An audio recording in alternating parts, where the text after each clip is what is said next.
A9 then, from the 2012 Advanced Higher Applied Maths Mechanics paper. What have we got this time? Again, it's motion along a horizontal surface, or this time it seems to be mentioning power. Still, what's it got? A sledge and rider of combined mass 100 grams. Well, there they are. A little block, that's 100 kilograms, not grams, whatever I said the first time. By a team of husky, they're getting pulled along. And when moving at a certain speed, there's a resistance. Well, that's going to act in the opposite direction. So I'll call that the pull, and call that the resistance. Quite often you get all sorts of different terms here. But it's actually giving you a formula for the resistance, so I don't need to consider the normal reaction and coefficients of frictions and various other things here. And it says, the resistance is given by 100 plus 5v when it's moving at a speed v meters per second.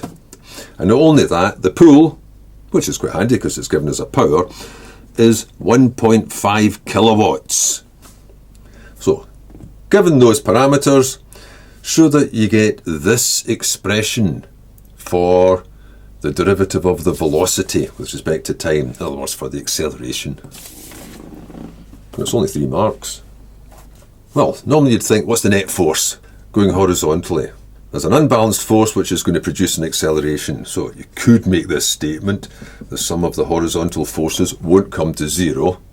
They'll be made up of, which we'll just call that now F, they'll be made up of F minus R, where F is the force being applied by these huskies. Now power. The power is work done per unit time. The power is the work done per unit time. And work done is force times distance. Putting those two together, the power will be the force times the velocity. So I can get that F. F will be P over V, which means F equals P over V. So I can put that back into here then. So the sum of the forces along the way comes to that. That will be P over V minus R, and that should provide the necessary acceleration. That should provide the mass times acceleration. I think that's the first mark somewhere around about there. Now let's start putting some figures in. So that means that P, what was that? 1,500. 1,500 over V minus 100 plus 5V equals M, which is also 100 times A, which is of course the thing you want, dV by dt. So that's like the second mark, except they've removed the fractions, because that would be the next step anyway, wouldn't it? So the next part would be, well, let's multiply throughout by V. 1500 minus 100V plus 5V squared equals 100V dV by dt. And then rearrange it, so dV by dt will be that divided by 100V.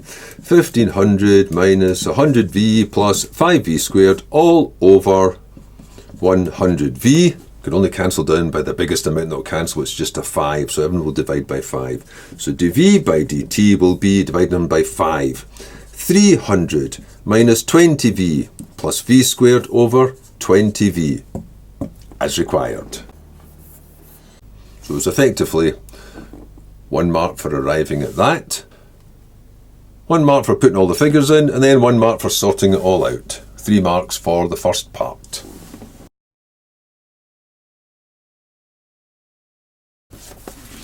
Now the second part, hence find the time taking for the sledge and rider to accelerate from rest to 8 meters per second. What's the time taken? For 5 marks.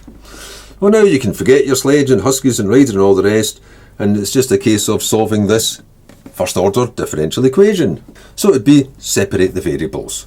So V's on one side. So dV will have to be divided by this lot, so I'll write it this way round. 20V over 300 minus 20V minus V squared equals dt.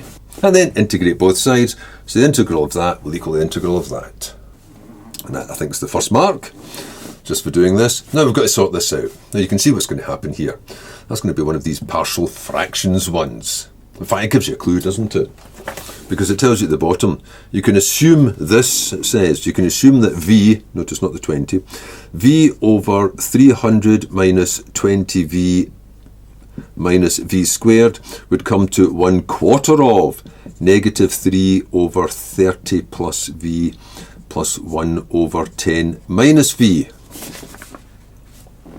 So I don't need to factorise this, because I know what it's going to factorise into. It'll be 30 plus v times 10 minus v, and then call the tops a and b and so on. So that means I can jump straight in with that. But of course, you take the 20 out anyway. You would have done that to begin with. So next line, sorting this out, would be taking out the 20. The remaining part would turn into this, so I can take out the quarter as well, so that's 20 over 4, and it would be left with a negative 3 over 30 plus v, and a 1 over 10 minus v, dv equals the integral of dt. So, integrate both sides now. Well, that's just 5, isn't it? 5 times, and they're just linear terms, those will be logs then. Don't forget to also divide by the derivative of these, because they're functions of functions, functions of linear functions. Makes no difference here, but that'll be negative 1.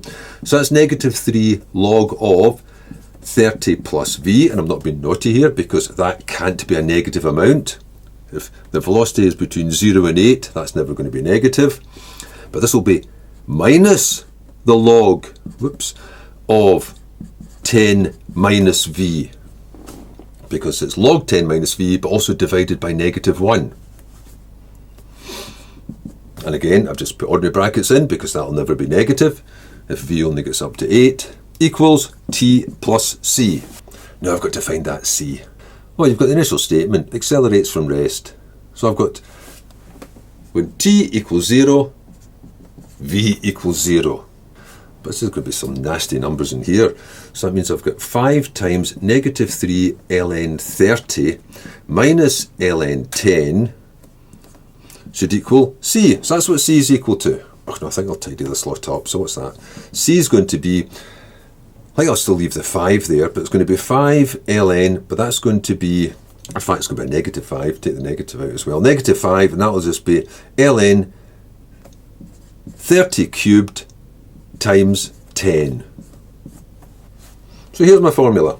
T plus c, t minus 5 ln of 30 cubed times 10 is equal to 5 times, I'll take the negatives out as well, negative 5 times ln, in fact I could have combined them straight away, I will do then. That'll be ln of 30 plus v cubed, popping the 3 inside, and with the negatives going that'll be a plus, times 10 minus v, so I don't need that bracket now. So there, that's what t is going to equal. T is going to equal, that'll come across as a plus 5, so it'll be 5 log that, but that's also going to be a minus 5, so I can just do 5 of ln 30 cubed times 10, no, I could just put it under straight away, but I won't, minus ln 30 plus, these are nuisances, in fact that v cubed should have been outside, shouldn't it? V cubed times 10 minus v, so finally here's the expression, it's 5 ln of 30 cubed times 10, that's a big number, but underneath it there's 30 plus v cubed times 10 minus v.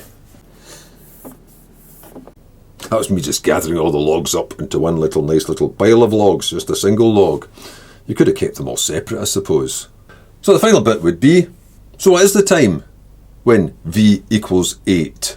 Well, clear to be space here.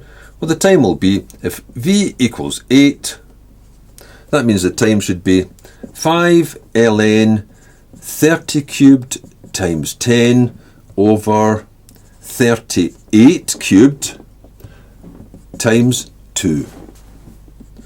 Now there's nothing to do there apart from press the buttons. And if you do, you get, no you don't, you get 4.501 blah blah blah. So that means t will be 4.5 seconds.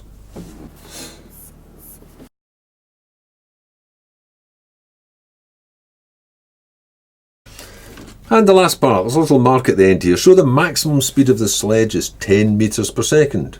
Well, there's an expression for the speed. There it was. dv by dt was 300 minus 20v minus v squared over 20v.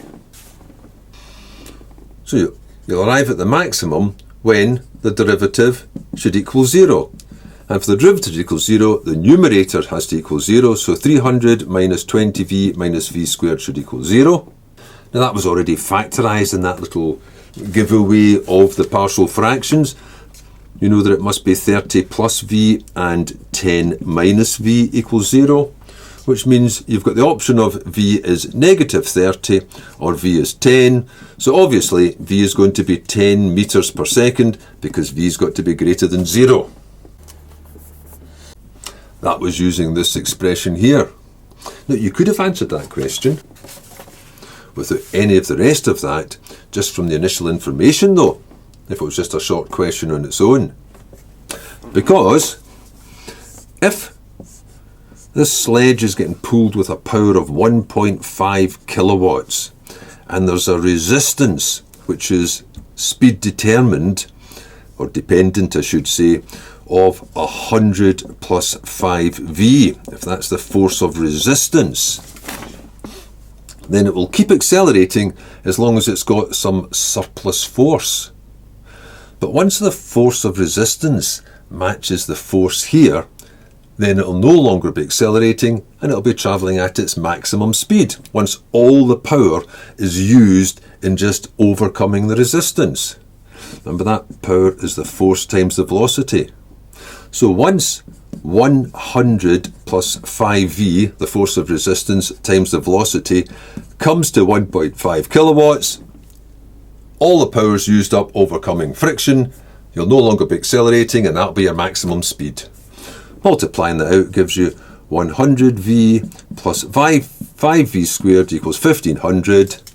So you've got 5v squared plus 100v plus 1500 equals 0. It's that same equation, isn't it? Minus 1500. Plus 20v minus 300 equals 0. It's got the same two solutions, hasn't it? That's just v, and you've got your 10 and you've got your 30. And that'll be the plus 30 minus 10, so v equals 10 because it can't be minus 30. Still, since they gave you that dv by dt expression, it was easy just to differentiate that and equate it to 0. There you are, A9.